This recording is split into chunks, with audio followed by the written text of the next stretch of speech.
I'm John Wood and I waste money on dumb shit. This week we're talking games, specifically the Scooby-Doo ECG. A lot of people don't really consider Scooby-Doo horror.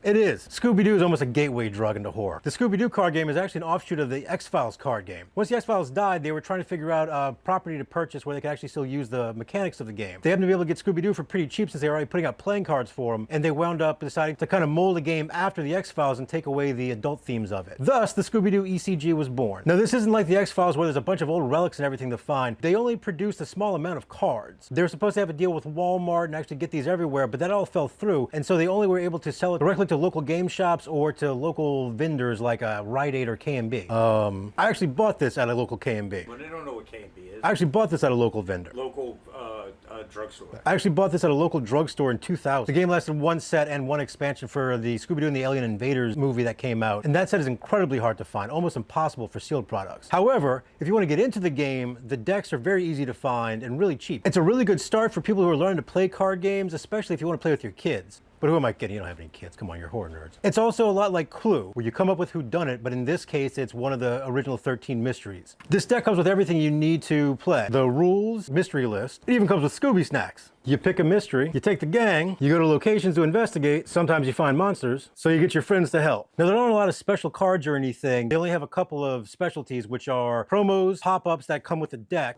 and foils. Now, these are all readily available online. You can go on eBay and find them for a really nice price. And on Facebook, you can find the Scooby-Doo card game fan page run by me. Now, this is something you can play right out of the box, unlike a lot of card games. You can buy a deck for less than $20 and get right to playing. Plus, these decks are actually for 2 players, so if you have a friend you want to sit down and try it out to, it takes less than 30 minutes to learn, and you're good to go. So if you're curious for entry-level card games, Scooby-Doo you can't go wrong with.